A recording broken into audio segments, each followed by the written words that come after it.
తీసుకురావాల్సినదే మా లక్ష్యం అధ్యక్ష. కానీ వీళ్ళతో బాధ ఏంటంటే అధ్యక్ష, వీళ్ళకు 10 ఏళ్లలో ఏం జరిగింది మంచి విషయాలు చెప్దామంటే వీళ్ళ కేసీఆర్ ఫోబియా పట్టుకుంది అధ్యక్ష. కేసీఆర్ ఆనవాళ్ళు తుడిచేస్తామని చెప్తారు అధ్యక్ష. వీరు చెరిపేయలేని, తుడిపేయలేని, దాచేయలేని ఆనవాళ్ళు కేసీఆర్వి. ఎట్లా జరిపేస్తారు అధ్యక్ష నాకు తెలియక అడుగుతా. కాళేశ్వరం జలసవ్వడిలో కేసీఆర్, కాకతీయ చెరువు మత్తడిలో కేసీఆర్, భగీరథ నల్లా నీళ్లలో కేసీఆర్, పాలమూరు జలధారల్లో కేసీఆర్, సీతారామ ఎత్తిపోతల్లో కేసీఆర్, గురుకుల బడిలో కేసీఆర్, యాదాద్రి గుడి యశస్సులో కేసీఆర్, విరజిమ్మే విద్యుత్ వెలుగుల్లో కేసీఆర్, మెడికల్ కాలేజీల వైద్య విద్యా విప్లవంలో కేసీఆర్, కలెక్టరేట్ భవనాల కాంతుల్లో KCR, command control centre heights లో కేసీఆర్, మీరు కూర్చున్న సచివాలయపు సౌధపు రాజసంలో KCR, T hub, T works, we hub సృజనలో కేసీఆర్, వ్యూహాత్మక రహదారుల దర్జాలో కేసీఆర్, అంబేద్కర్ విగ్రహ మెరుపుల్లో, ప్రపంచంలోనే అతి పెద్దదైన అంబేద్కర్ విగ్రహ మెరుపుల్లో కేసీఆర్, అమర దీపం ఆశయాల్లో కేసీఆర్. అధ్యక్ష వారన్నారు అధ్యక్ష, డిప్యూటీ సీఎం గారు అన్నారు అధ్యక్ష, మీరు మమ్మల్ని అభినందిస్తారనుకున్నాం అని మాట్లాడారు అధ్యక్ష. ఇంత చక్కటి బడ్జెట్ పెట్టాం, అభినందిస్తారనుకున్నాం అన్నారు అధ్యక్ష. అధ్యక్ష వారు నేను అడుగుతా ఉన్నా అధ్యక్ష, ఎందుకు అభినందించాలి అధ్యక్ష? ఏం చూసి అభినందించాలి? ఏమన్నారు మీరు? 6 గ్యారంటీలను 100 రోజుల్లో అమలు చేస్తాం అని మాట తప్పినందుకు అభినందించాలా? డిక్లరేషన్లకు దిక్కుమొక్కు లేకుండా చేసినందుకు అభినందించాలా? 420 హామీలను తుంగలో దొక్కి ముందుగా మా గౌరవ ముఖ్యమంత్రి గారికి మూసి బారిన బడి ఒకవైపు గతంలో ఉన్న ఫ్లోరైడ్ బాధతోని లక్షలాది మంది అలా బాధపడుతున్న తరుణంలో మొట్టమొదటిసారి ఒక రాష్ట్ర ముఖ్యమంత్రిగా మూసి మీద ఆలోచించి 7 మాసాలుగా ప్రతి సందర్భంలో మూసి ప్రక్షాళన గురించి మాట్లాడుతున్న ముఖ్యమంత్రి గారికి నల్గొండ జిల్లా, రంగారెడ్డి, హైదరాబాద్ ప్రజల పక్షాన వారికి ధన్యవాదాలు తెలియజేస్తూ మా కేటీఆర్ గారికి కూడా విజ్ఞప్తి చేస్తున్నాం. మనం ఎవరో ఆలోచించలే, మేము బాధపడ్డాం. డ్రైనేజు, ఇండస్ట్రీ వేస్టేజు, ఫ్లోరైడు, ఆ బాధతో అధ్యక్ష ఇవాళ కూడా మా గ్రామాలలో మేము ఉండలేము. మీరు ఇప్పటికి కూడా చూడండి, పొద్దున్న లేస్తే ఆ గ్రామాలకు వెళ్ళి మూసిపోతుండే డ్రైనేజ్ స్మెల్ వస్తుంటుంది. పోచంపల్లి, చౌటుంపల్, ఇక్కడి నుంచి మొదలు పెడితే నార్కట్పల్లి, ఒకప్పుడు మూసి స్వచ్ఛమైన వికారాబాద్లో పుట్టి నేరేడు జిల్లా కృష్ణానదిలో కట్టిపోయే 1,04 ఎకరాలకు సాగునీరు, త్రాగునీరు ఇచ్చే రివర్ అది.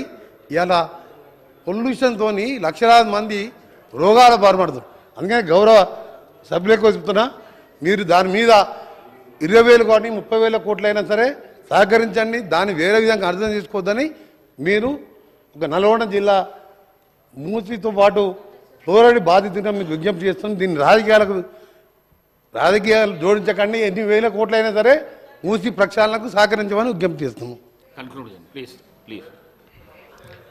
ప్రభుత్వం ఏర్పడిన ఏడాది లోపే 2 లక్షల నియామకాలను పూర్తి చేసి యువతకిచ్చిన మాట నిలబెట్టుకుంటాం. ఇది కాంగ్రెస్ నాయకులు పెద్దలు రాహుల్ గాంధీ గారు చేసిన ట్వీట్ అధ్యక్ష. యువతకిచ్చిన నేను వారికి పంపిస్తా ఉన్నాను తమరి ద్వారా.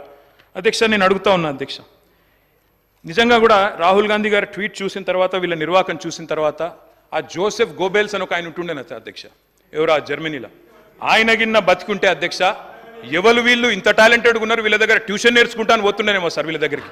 ఎందుకంటే ఇంత అద్భుతంగా అబద్ధాలు చెప్పొచ్చు అని మాకు తెలియదు సార్. అధ్యక్ష 30,000 ఉద్యోగాలు ఇచ్చినామని చెప్పి బడ్జెట్ స్పీచ్లో చెప్పారు అధ్యక్ష. 30,000 ఉద్యోగాలు. నేను అడుగుతా ఉన్నా అధ్యక్ష, 30,000 ఉద్యోగాలు ఎక్కడిచ్చారు సార్? అధ్యక్ష ఐ రికమెండ్, నేను అక్కడ మొత్తం డేట్స్ ఉన్నాయి, నోటిఫికేషన్ ఎప్పుడు వచ్చింది, పరీక్ష ఎప్పుడు జరిగింది, మీరు ఎప్పుడు కాగితాలు ఇచ్చిన డేట్లు ఉన్నాయి చెప్పమంటే చెప్తా. అధ్యక్ష డేట్ స్టాఫ్ నర్స్ ఉద్యోగాలకు నోటిఫికేషన్ ఇచ్చింది 20 డిసెంబర్ 2022, పరీక్ష పెట్టింది ఆగస్టు 23, సింగరేణి ఉద్యోగాలు నోటిఫికేషన్ వచ్చింది జూన్ 22, తుది పరీక్ష పెట్టింది సెప్టెంబర్ 22, పోలీస్ కానిస్టేబుల్ ఉద్యోగాలకు నోటిఫికేషన్ ఏప్రిల్ 22, ప్రిలిమ్ పరీక్ష ఆగస్టు 22, ఫిజికల్ టెస్ట్ జనవరి 23, మెయిన్ పరీక్ష ఏప్రిల్ 23. ఇవన్నీ కలిపి 30,000 ఉద్యోగాలు మేమిచ్చినామని కేసీఆర్ గవర్నమెంట్లో పరీక్షలు పూర్తయ్యి మొత్తం జరిగిన తర్వాత ఇవాళ వచ్చి వీరు మేము ఉద్యోగాలు ఇస్తామని చెప్తున్నారు అధ్యక్ష. నేను వారిని ఒకటే అడుగుతా ఉన్నా అధ్యక్ష, 30,000 ఉద్యోగాలు ఇచ్చినామని చెప్పి బడ్జెట్ ప్రసంగంలో ప్రజలను తప్పుదోవ పట్టించినందుకు, తెలంగాణ యువతను తప్పుదోవ పట్టించినందుకు మీ మీద వేయాలి అధ్యక్ష ఛార్జ్ షీటు, రికవరీ. ఇది కరెక్ట్ కాదు అధ్యక్ష, ఈ రకంగా యువతను తప్పుదోవ పట్టించడం. అధ్యక్ష జాబుల జాతర పెడతారని ఆశిస్తే అబద్ధాల జాతర నడుస్తోంది. ఇంట్లో ఉన్న క్యాలెండర్ ఇంకో 4 నెలలు అయితే అది కూడా మారిపోతుంది, అయిపోతుంది. కానీ కాంగ్రెస్ చెప్పిన జాబ్ క్యాలెండర్ మాత్రం అత్తలేదు పత్తలేదు అధ్యక్ష నేను అడుగుతా ఉన్నా ఈరోజు ఆ రోజు అశోక్ నగర్కి ఉస్మానియా యూనివర్సిటీకి పరుగులు పెడుతూ పోయినారు. డిప్యూటీ సీఎం గారు నేను అడుగుతా ఉన్నా, అయ్యా డిప్యూటీ సీఎం గారు మీరు నేను హౌస్ అడ్జన్ కాగానే పోదాం అధ్యక్ష, అశోక్ నగర్కి పోదాం, మీ ముఖ్యమంత్రి గారు వస్తానంటే వారిని కూడా తీసుకొని పోదాం, సెక్యూరిటీ లేకుండా పోదాం, మంచిగా పర్సనల్గా పోదాం, పోయి అక్కడ ఉండే ఏ ఒక్క యువకుడు ఏ ఒక్క యువతి ఏ ఒక్క చెల్లెలు చెప్పినా ఒక్క ఉద్యోగం అన్నా ఈ ప్రభుత్వం ఇచ్చిందని చెప్తే నేను అక్కడనే రాజీనామా చేసి వెళ్ళిపోతాను అధ్యక్ష. ఒక్క ఉద్యోగం రేవంత్ రెడ్డి గారి ప్రభుత్వం కాంగ్రెస్ ప్రభుత్వం వచ్చినాక కొత్తగా ఇచ్చినాము అని ఏ ఒక్క యువతి గాని యువకుడు చెప్పినా నేను అక్కడే రాజీనామా చేసి రాజకీయ సన్యాసం తీసుకుంటా అధ్యక్ష. ఒక్కరు చెప్పినా నేను చెప్తా ఉన్నా అధ్యక్ష, అక్కడే సిటీ సెంట్రల్ లైబ్రరీలో ముఖ్యమంత్రి గారికి ఉప ముఖ్యమంత్రి గారికి మా పార్టీ తరపున తెలంగాణ యువత తరపున 1,00,000 మందితో పౌర సన్మానం కూడా పెడతామని చెప్పి నేను చెప్తా ఉన్నా అధ్యక్ష ఈ రకంగా చెప్తాను అధ్యక్ష. 10 ఏళ్ళు కూడా ఏం చేసినామో చెప్తాను. ఇంత అద్భుతంగా అసెంబ్లీని పక్కదారి పట్టిస్తున్నారంటే ఆయన వాగ్దాటితోటి 10 ఏళ్లల్లా మరి గత తెలంగాణ ఉద్యమంలో ఇంటికో ఉద్యోగం ఇస్తామని చెప్పి మోసం చేసి మీరు ఉస్మానియా యూనివర్సిటీకి 10 ఏళ్లలో పోలేని పరిస్థితి తెచ్చుకున్నది మీరు. ఆయన చెప్పే ఉద్యోగాల కథ ఎట్లున్నదంటే కోట శ్రీనివాస్ గారి యొక్క కోడి కథ. నోటిఫికేషన్లు ఇస్తే ఇచ్చుడు, ఈసారి మళ్ళీ ఓట్లేస్తే మళ్ళీ తర్వాత ఉద్యోగాలు ఇస్తాం, అట్లా ఆశ పెట్టుకుంటా మీరు మోసం చేసుకుంటూ వచ్చిర్రు. మరి ఆ 34,000 ఉద్యోగాలు 10 ఏళ్ళ అధికారంలో ఉండి మరి మీరు ఎందుకు ఇవ్వలేకపోయారని చెప్తున్నా. ఎందుకు ఇవ్వలేదు? ఇంకొకటి, దాదాపుగా ఈ రోజు వరకు మా నోటీస్కి వచ్చింది డబుల్ పెన్షన్స్ అంటే సర్వీస్లో ఉండి రిటైర్డ్ అవ్వడమో లేదా వాళ్ళ కుటుంబానికి వచ్చేటువంటి 20,000, 1,00,000 ఇట్లాంటి పెన్షన్స్ తీసుకునే వాళ్ళు మీ హయాంలో దాదాపుగా ఇప్పటి వరకు మాకు వచ్చినాయి 5,600 లిస్టు. లక్ష్మమ్మ గారు కూడా 24,000 పెన్షన్ తీసుకుంటుంది సార్. సరే లోకల్ అధికారులు రికవరీ చేసినట్టుంది, అది మా నోటీస్కి రాలేదు. ఆమె 24,000 పెన్షన్ తీసుకుంటుంది, ఇటు 2,000 పెన్షన్ కూడా తీసుకుంటుంది. ఇంకొకటి వారు చెప్పిర్రు ఉద్యోగులకు 2 పెన్షన్లు ఇస్తామని చెప్పిరని. ఎస్, మీ ప్రభుత్వంలో రాగానే ఆశా వర్కర్లు కావచ్చు, అంగన్వాడీలు కావచ్చు, బస్ డ్రైవర్ల తల్లిదండ్రులు కావచ్చు, వాళ్ళ పెన్షన్ కూడా తీసేసారు. కానీ మీ నాయకుల కుటుంబాలు వాళ్ళ తమ్ములు అన్నలు వాళ్ళు తీసుకున్నారు కార్పొరేషన్ల పేరు మీద, వాళ్ళ కుటుంబంలో పెన్షన్ తీసుకున్నారు ఉద్యోగం వస్తుందని. కానీ వేరే చిరు ఉద్యోగుల యొక్క తల్లిదండ్రుల పెన్షన్ మాత్రం మీరు తీసేసారు సార్. కాబట్టి మీరు మాట్లాడేటప్పుడు వాస్తవాలు చూసుకోవాలి. రాష్ట్ర బడ్జెట్కు మించి రాష్ట్ర ప్రజలకు ఇచ్చిన హామీలకు మించిన అంతకంటే పెద్ద ప్రయారిటీ అయితే ఉండదు సార్. అధ్యక్ష మేము కూడా పోతాం, గవర్నర్ గారి దగ్గర మేము కూడా పోతాం, తప్పకుండా వారిని మేము కూడా స్వాగతిస్తాం. దయచేసి తర్వాత అడ్జెండ్ చేయండి. Let the honourable deputy chief minister come back, we'll hear his reply after governor వారికి వచ్చిన సెరమోనియల్ వెల్కమ్ తర్వాత అడ్జర్న్ చేసి మళ్ళీ తిరిగి రమ్మనండి. తప్పకుండా రాత్రి 12 లోపల బిల్లు పాస్ చేద్దాం, అప్రాప్రియేషన్ బిల్లు, మాకు అభ్యంతరం లేదు. అంతేగాని గవర్నర్ గారు వస్తున్నారు 3:30 కాబట్టి క్లోజ్ చేయండి అంటే అధ్యక్ష అప్రాప్రియేషన్కి మించిన, ఎందుకంటే ఇవాళ ఒక్కొక్క రూపాయి రేపు ఎట్లా ఖర్చు పెట్టబోతున్నారు రాబోయే సంవత్సరంలో అని చెప్పేది ద్రవ్య వినిమయ బిల్లు. దీనికి మించిన ప్రయారిటీ ఉండాల్సిన అవసరం లేదు అధ్యక్ష. ఐ రిక్వెస్ట్ ద గవర్నమెంట్, మేము చెప్పాం కాబట్టి బేసిదానికి పోకండి, let us go to the governor, we'll welcome him ceremonially, come back and then let the deputy chief minister reply. అధ్యక్ష చాలా మంది మాట్లాడాలని తాతాలాడుతున్నారు అధ్యక్ష, వారికి కూడా ఇవ్వండి, నేను అర్థంట్లేదు. సాయంత్రం 12 దాకా నడపండి దయచేసి. తమరిని కూడా నేను ప్రార్థిస్తా ఉన్నా, ప్రధాన ప్రతిపక్షం నుంచి నేను ఒక్కనే మాట్లాడుతున్నా, మాకు 35 మంది సభ్యులు ఉన్నారు. తప్పకుండా మీరు కూడా గౌరవించి మరి రాష్ట్ర ప్రజల అభిప్రాయాన్ని కూడా దయచేసి ఎల్ఏ మినిస్టర్ గారు కూడా మన్నించి రాత్రి 11:59కి బిల్లు పాస్ చేయండి, 12 లోపల పాస్ చేయండి. సవ్యంగా అన్ని కార్యక్రమాలు జరుగుతాయి కాబట్టి దయచేసి టైం ఇవ్వండి అధ్యక్ష. ఐ రిక్వెస్ట్ యూ అధ్యక్ష. అరిచేతిలో కానీ ఈరోజు నేను కోరుతా ఉన్నాను, మీరు కూడా సమయం కేటాయింపు చేయండి అధ్యక్ష.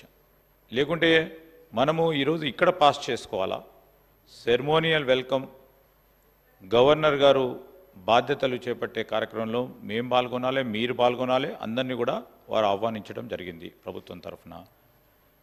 నేను వారిని కోరేది ఒకటే, మనం ఇక్కడ చర్చ జరగాలి, డిప్యూటీ సీఎం గారు ఇక్కడ రిప్లై ఇవ్వాలా, బిల్లు కన్సిడరేషన్లో తీసుకున్నాం, పాస్ కావాలా, కౌన్సిల్లో పాస్ కావాలి.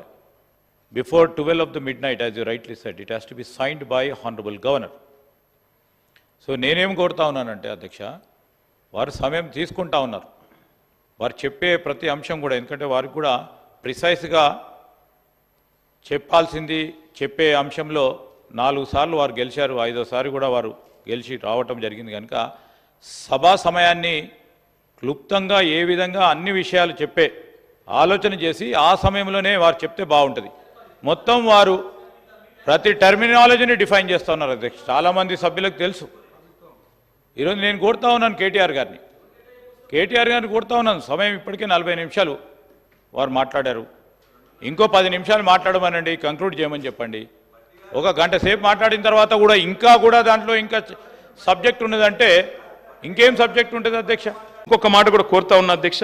రాష్ట్రంలో మీరు ఏదైతే ఫ్రీ బస్ పథకం పెట్టారో we welcome it. Of course we welcome it. చాలా మంచి పని, బ్రహ్మాండంగా చేయండి. ఇంకా పెంచండి బస్సుల సంఖ్య. తప్పకుండా మహిళలు తిరగాల చక్కగా.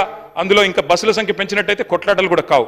కానీ ఆటో డ్రైవర్లు 59 మంది ఆత్మహత్య చేసుకున్నారు. వాళ్ళ పేర్లు వివరాలతో సహా మీకు నేను లిస్టు పంపుతా ఉన్నా.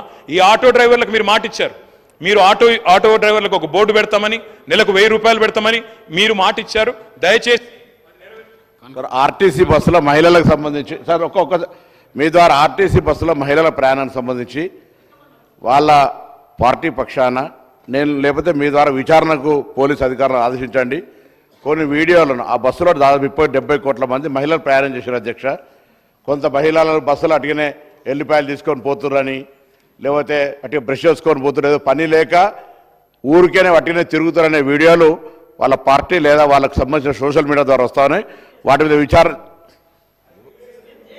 నేను విచారణ చేయమంటున్నా. నాకు ఇప్పుడు హుజురాబాద్ నుంచి జమ్మిగుంట పోతుంటే బస్సులు అటుగానే ఎల్లిపాయలు తీసుకుంటూ పోతున్నాను వీడియోలో. నేను ఎవరు చేసినా వాళ్ళు చేయకపోతే ఊరికే దొంగ అంటే మీరెందుకు భుజాలు జరుపుకుంటా ఉన్నారు?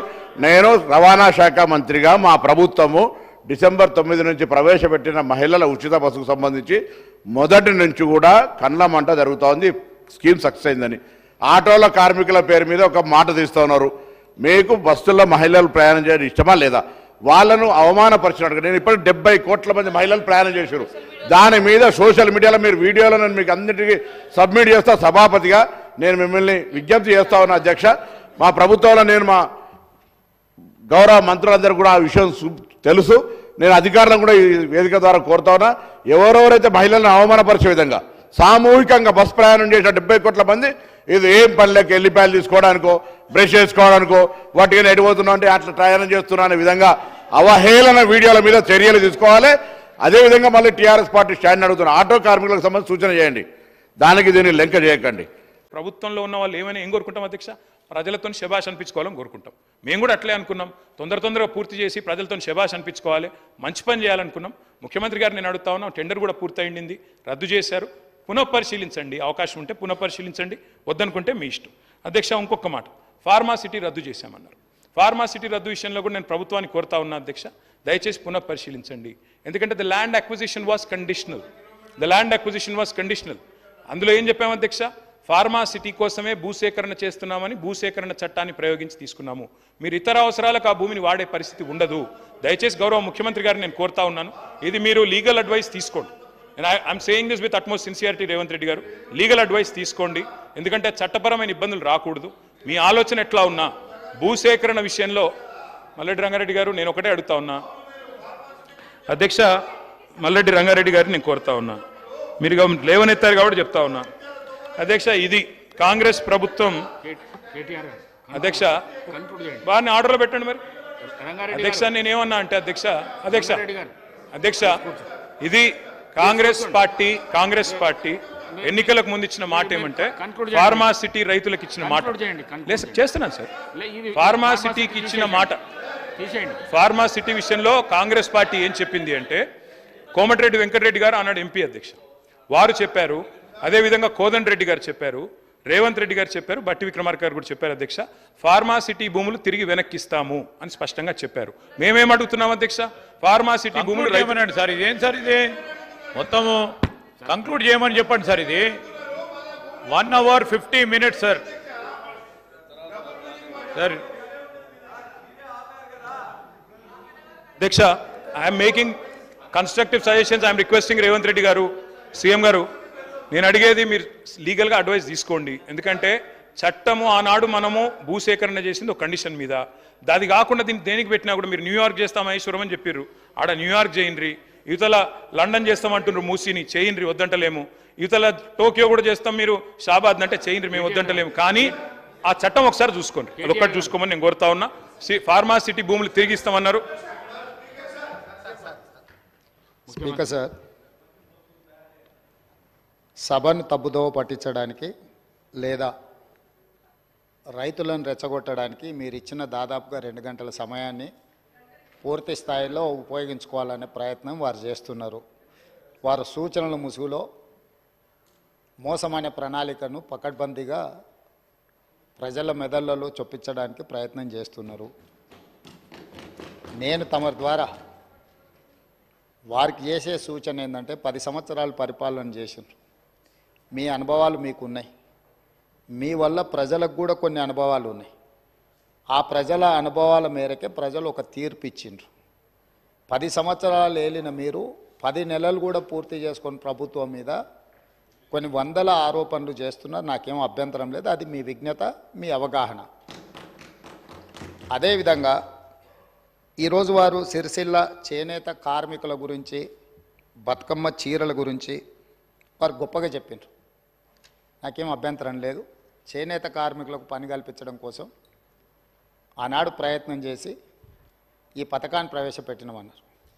2017-18లో నాకు తెలిసినంత వరకు మొట్టమొదట ఈ చేనేత కార్మికులకు బతుకమ్మ చీరల పథకాన్ని ప్రవేశపెట్టారు. నేను సూటిగా వారిని అడుగుతున్న ఒకటే మాట, అక్కడ ఇక్కడ డొంక తిరుగుడు కాకుండా మీరు ఈ పథకాన్ని ప్రారంభించిన సంవత్సరం మీరు సిరిసిల్లలో నేత కార్మికులకు పనిచ్చి బతుకమ్మ చీరలు తీసుకొచ్చి ఆడబిడ్డలకు పంచిపెట్టినరా, లేకపోతే మీ బినామీలకు కాంట్రాక్ట్లు ఇచ్చి సూరత్ వెళ్ళి సూరత్లో మీ తూకం కింద చీరలు తీసుకొచ్చి చీరల సైజు కంటే సైజు తక్కువ కట్ చేసి దండి కొట్టి ఆడబిడ్డలకు పంచిపెడితే ఆడబిడ్డలు తిరుగుబాటు చేసి ఇవి బతుకమ్మ చీరలు ఆడబిడ్డలు కట్టుకునేటివి కావు అని చెప్పి ఆడబిడ్డలు తిరుగుబాటు చేసిన మాట వాస్తవం కాదా? తమరి ద్వారా వారిని నేను ఏమడగదలుచుకున్నా అంటే ఒకటే మాట, స్ట్రైట్గా సమాధానం. మీరు పథకం ప్రారంభించిన రోజు పేదలకు ఇచ్చిన చీరలు సిరిసిల్ల చేనేత కార్మికులు నేసినాయా? సూరత్కి వెళ్ళి కిలోల కింద తూకంలో కొనుక్కొచ్చి కమిషన్లు కొట్టి పేదలను మోసం చేసిండ్రా లేదా వారు చెప్పాలి. నెంబర్ 1 అధ్యక్ష. నెంబర్ 2, వారు అధికారం కోల్పోయేటప్పటికి మీరు అదే సిరిసిల్ల చేనేత కార్మికులకు 275 కోట్ల రూపాయలు బతుకమ్మ చీరల బకాయిలు పెడితే మా ప్రభుత్వం వచ్చిన తర్వాత మా మంత్రి పొన్నం ప్రభాకర్ గారు, మా ఆది శ్రీనివాస్ గారు వస్తే 100 కోట్ల రూపాయల బకాయిలు విడుదల చేసింది నేనా కాదా? ఓసారి రికార్డులు చూసుకోవాలి అధ్యక్ష. సబ్స్క్రైబ్ చేయండి. Please do subscribe to Please like, share and subscribe to top Telugu TV. Top Telugu TV. Top Telugu TV.